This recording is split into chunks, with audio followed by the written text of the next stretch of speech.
It is Thursday. Let's see who's here. Okay, everybody's showing up. I'll go ahead and start the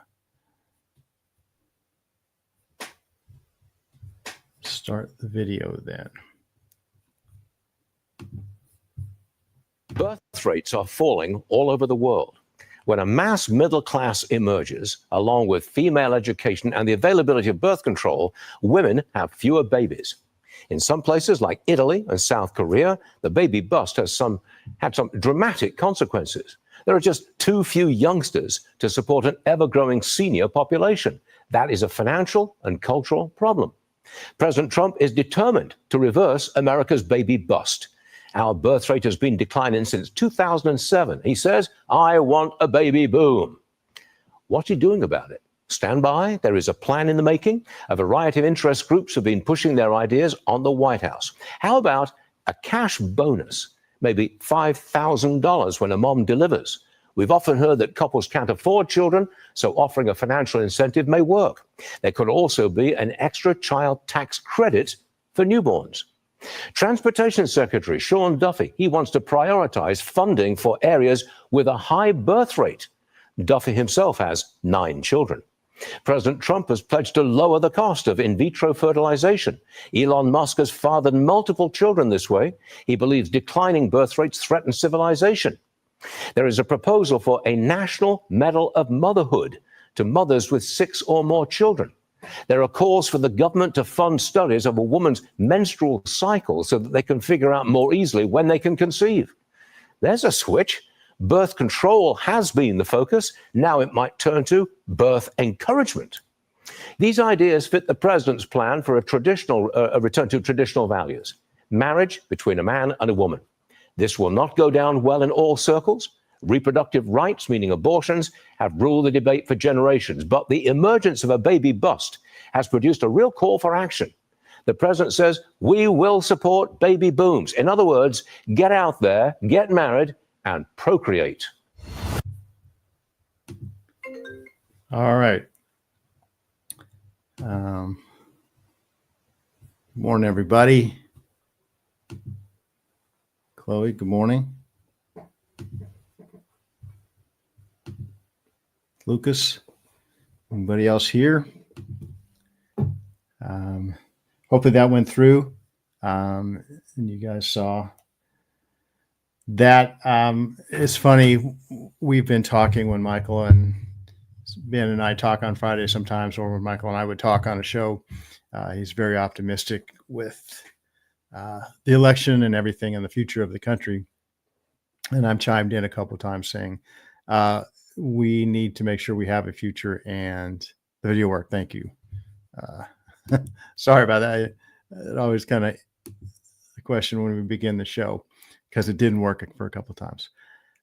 So there's been a couple of times where I mentioned, if we don't have people in the future, none of this is going to work. None of the things that are changing what we would say returning to the norm based on the election and politics and government and society right now.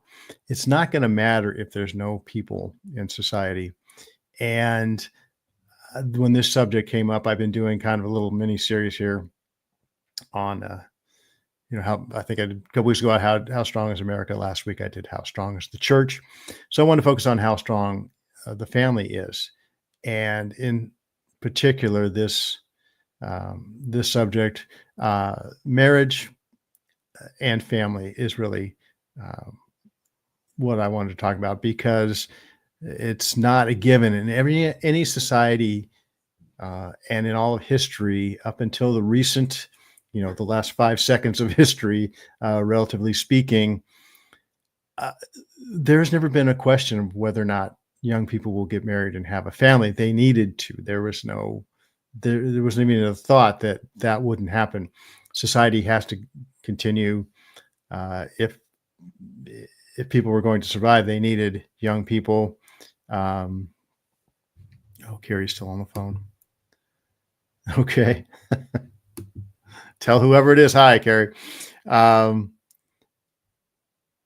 was never a question about whether the society would go on, and young people, people needed to have as many children as possible because many of them died, and also they needed labor for the farm or whatever else they were doing. I was not, like I said, only since the 20s, maybe the turn of the 20th century, that started to change. And really not until after World War II, I don't think, where that really became even a thought that some people might have, because our society had become so industrialized and technology had started to become so prevalent, that children as labor weren't seen as labor, less and less. They were seen as labor less and less, and they were seen more as the family unit, as a positive thing in life, or as a comfort, or as a joy. But lately, again, I think it's the heritage and the legacy of my generation, the baby boomers, that the self-absorption that we have and that we pass down to our children and grandchildren. Young people are less and less getting married.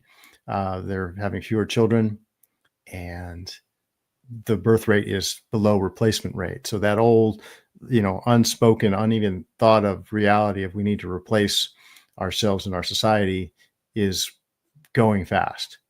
And it's going to lead to disaster. Like I said in the video, Elon Musk sees the declining birth rate as a societal problem, which is more like a societal catastrophe. Good morning, AC. How are you? So I just want to focus on that this morning, and how strong that's going to be, because that's really, you talk about the church or talk about the country itself. It doesn't matter how strong either one is. It's a declining birth rate is a disaster for a society. It's also a disaster for the church. It goes against God's basic command. His first command to mankind before even the fall was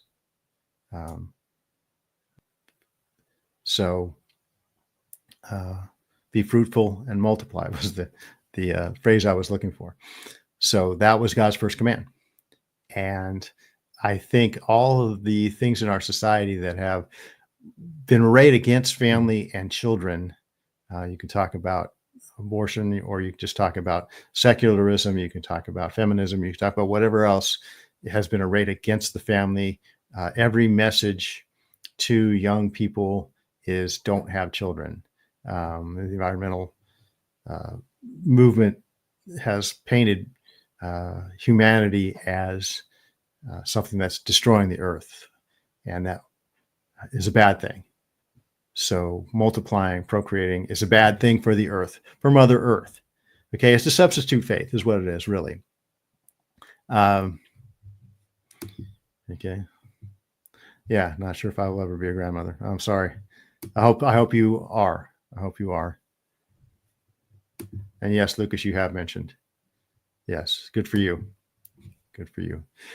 So, and it's something that is relevant in our family. Our daughter is getting married in July, and she wants to be a mom, and hopefully she will be. And hopefully she'll have multiple children and make up for some of the women her age that are never going to get married and have children, or even have children if they are married. So there are people we know, young people we know. There's a young man that used to work for me as my producer, and him and his wife, he's been married for I don't know how long, but he says we're not going to have children. He's a good Christian guy, but he says no, we're not going to have children. And he he's afraid that his children won't be Christian because he was not when he was young. And so, there's just all in years past, though, that wouldn't have even been a consideration. If we weren't in the societal place that we're in now, that would not even be a consideration. Okay. It was just unspoken. You will have children. So, and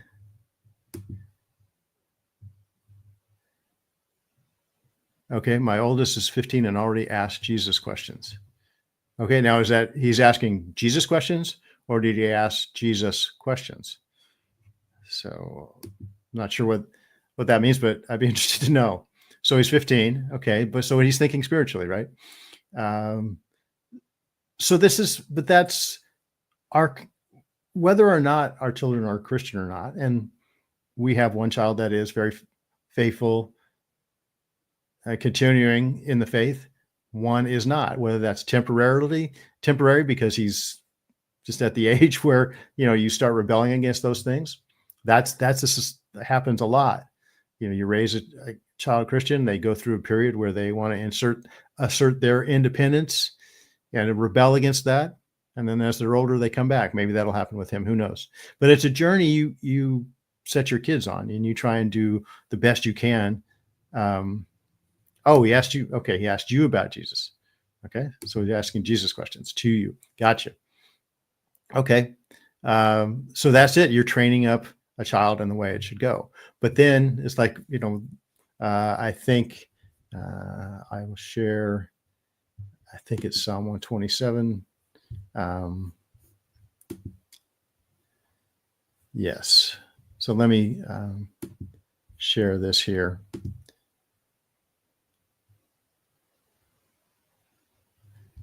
Remove that. Stop screen. Sorry, folks. But I did want to throw up some Bible verses here. And Psalm 127. Let me make sure that's coming through and add that to the stage. So Psalm 127. Unless the Lord build the house, the builders labor in vain. Unless the Lord watches over the city stands guard in vain. Okay, verse 3. Children are heritage from the Lord, offspring a reward for him. Like arrows in the hands of the warrior are children born in one's youth. Blessed is the man whose quiver is full of them. They will not be put to shame when they contend with their opponents in court. So not sure how that factored in back in those days, the idea of being favored in court if you have a lot of children. But the idea of the arrows. Okay, you have a quiver full of arrows. Take the arrows. You shoot them out. Once that arrow goes, you have no control over it. Your best bet is to raise a straight arrow, to aim it straight as you can, let it go, and do the best you can. But once you let that arrow go, the arrow's on its own. And there's all kinds of forces. I don't know how far you could take this analogy, but there's wind and there's whatever else, how many things it hits in between, and how well your aim was all factor in. So, no carries here. Okay. So, but this came up, like I said, when Trump started talking about the marriage, I guess it's marriage bonus. He wants a baby boom again. And, a lot of the things that Trump is doing is focused on the future. And this is why he's not a typical politician. Most politicians are focused on just what's my next soundbite, what's my next on the election cycle, really this election cycle. And within that election cycle, they have to think of, okay, what's my next soundbite? What's my next fundraiser? What can I do? I've been asked a question. How can, for this moment, I answer this question so it serves me in this moment. Trump, with what he's doing with the stock market, with tariffs, with the border, all these things are long term. He's looking at things that have been long-term problems for us that started decades ago because politicians only thought about the moment. They weren't thinking down the road, right? All this corruption in government, Social Security, which is bankrupt because they've been borrowing from it, putting in IOUs for decades. So it's basically bankrupt. And all the corruption, they're sending out hundreds of billions of dollars to nowhere. And well, it's going somewhere, but we just don't know where it's going.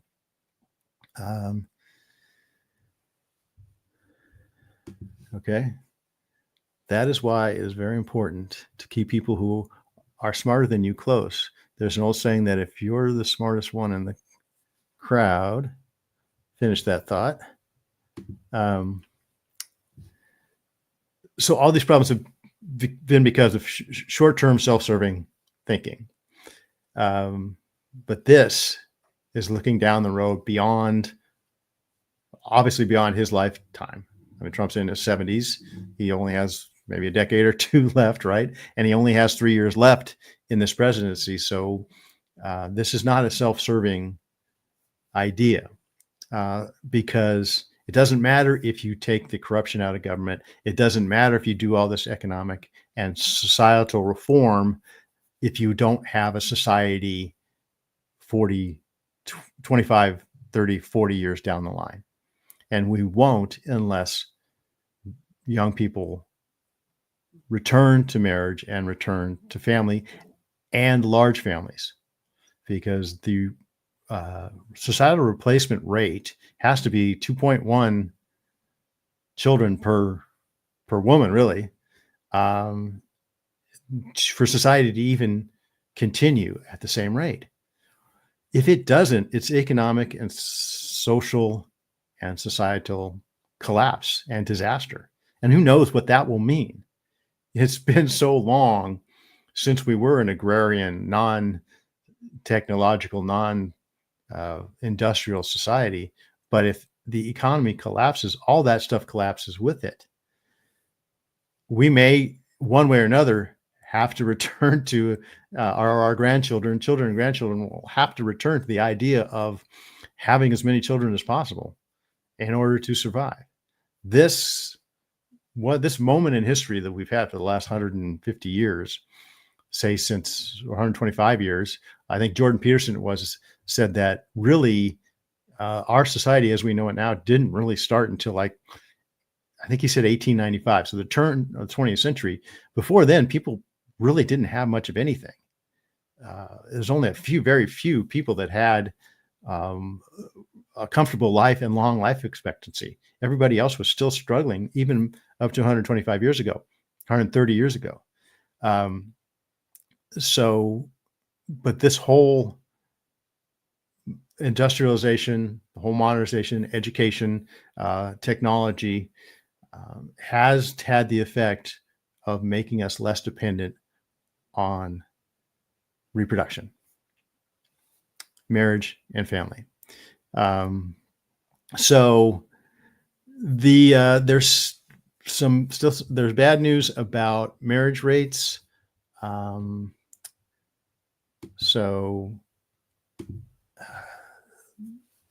And I was doing some research before this, and what you find out is that marriage rates are declining, but Christian women, there's good news is the Christian men and women are still very likely to get married. Okay. So,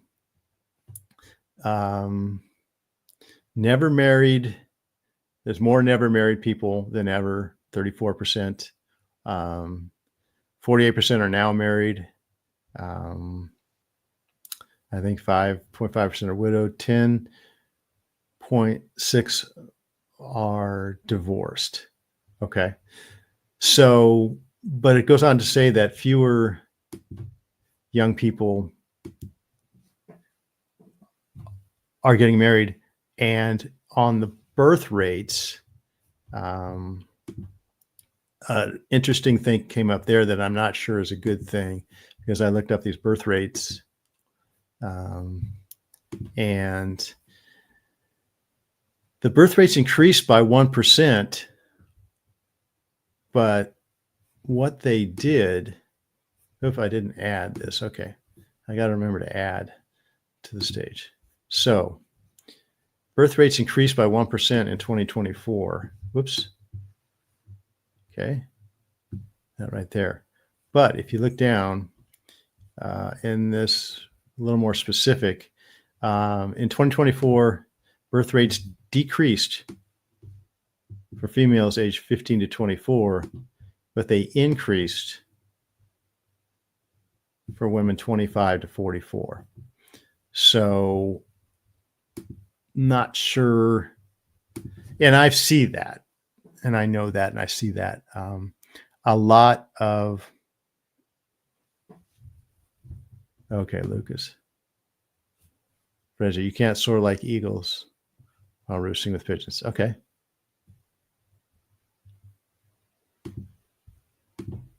Yes, and that was a good rephrase. So, but a lot of my friends, like I said, I'm a late boomer, pre-Gen Z, I guess you'd call it. But I know a lot of people in the Gen Z age group that I know had children later in life. And I became a stepfather very late in life. So, and this is a personal thing to me, because I never had my own children. And that's been a big regret in my life, but God has blessed me with a wife who is willing to, to share raising her two fantastic children with me, wonderful children. So, but there has been this, a lot of it's economic, but a lot of it's social, a lot of it's societal, of encouraging women to either delay or even forsake motherhood. And another thing, I think, I didn't see it in that statistics, but a lot of people are only having one child. And that is a huge difference too. And Carrie, so you said, yes, you have that regret too. Yeah. So, but hey, God is good. God is a graceful God and merciful. At least he was to me. So, but there's a trend that women are waiting longer to have children and are having fewer children. And that also affects parenting styles. If you have a child later in life, they become much more precious to you. Not that they're not precious when you're young, but a lot of women, this was the child I waited for forever. And there's more of a tendency to become a helicopter parent or a bulldozer parent or a smother mother or whatever, hangs on over parents their child. We've seen this everywhere, right? Parenting being way too protective of their children, to the detriment of the child. So your mom had 4 children. She was the only child that had 4 children. Oh, okay. Good for her. So, but yeah, my mom, I think, came from a family of 6. And I know one of her sisters died in early childhood. And I come from a family of 4. So, but so there's all kinds of these things, all kinds of these statistics going around. But I think my point is that all the questions we're asking, all the things we're, the questions I'm asking, is the country strong? Is the church strong? It all boils down to, is the family strong? And that's why I think up until now, there's been this full-on assault on the family, because it is the core of everything. It is the core of the church. It is the core of society. And the more the enemy, the more satanic forces can suppress the family, can discourage the family, can take the focus away a young man, a young woman's focus away from getting married and having a family, and obeying that first commandment of God, which is be fruitful and multiply. The more that can be suppressed, the more the enemy has the victory. But it's funny, if God is not an American God, God is not a Western God, he is the God of everyone. And if the church and if society and if the family collapses in the West, God will raise up his people in the South or in the East. I know in Africa, as crazy as Africa is, there's a strong Christian movement there, resisting all the woke, progressive ideas of the West. I've done a couple podcasts on that in my previous podcast network. The global South, even the Muslim world, there's starting to be an awakening for Jesus in the Muslim world. And so if God takes away his lampstand from somewhere else, from one place, he puts it somewhere else. So,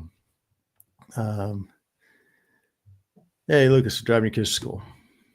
All right. That's what I miss. Honestly, that's the thing I miss most, that the kids are grown, was driving them around. So that was my thing. So, so again, I think it sounds like, it sounds old fashioned. It definitely out of fashion to say, I had a pastor in my old church say the best evangelical strategy is for Christians, young Christians, to get married and have a lot of kids, a lot of arrows in your quiver to shoot in society, shoot them straight, grow them straight, shoot them straight, and send them out into society to shine light in obviously a dark world. And again, all these things that are changing now, all these things that the election and Trump and his team have brought, most of them are good. I have questions about some things like the in vitro fertilization and all the moral questions with that. But nothing's going to be perfect. But at least now we have the introduction back into our society of the idea that we need babies. And thank God, because like I said, this is undoing the damage of my generation. Honestly, it is. And the legacy. And it takes one of us to spearhead that. And maybe that's our penance. Maybe that's our restitution that we have to pay. But and I actually, it's interesting. I saw a headline the other day, or a statistic that baby boomers are the ones that approve of what Trump is doing the least. As in a lot of these things, the younger people are smart enough to see what's ahead of them. And they're saying, no, he has to do this. We don't really like him. Okay. It's not fashionable to like him. Maybe that's better put it. It's not fashionable to like him and what he's doing. But they're smart enough to know what he's doing is going to make life better for them. He's saving their future. So, and obviously baby boomers like myself don't like it because what he's doing. I mean, my retirement has taken a hit. Okay. And I'm at retirement age. So I get it. But I think these young people are saying, hey, this is what it's going to take to make sure that we have a healthy society too. So, again, I think it's a mixed bag in a lot of ways, but I love that the fact that this conversation is starting, that, like Stuart Varney said, birth control has held sway for as long as we can remember. But now this idea of birth encouragement is coming back. And honestly, it's so badly needed. So that's all I have for today. My time is about up, but that went fast. Right. As long as he's making them think. So I think I'll be on with Michael and Ben tomorrow. I think we're talking more about education. So hopefully we'll see you guys then. And if not, we'll see you next week. Thanks for tuning in, guys. Good comments too.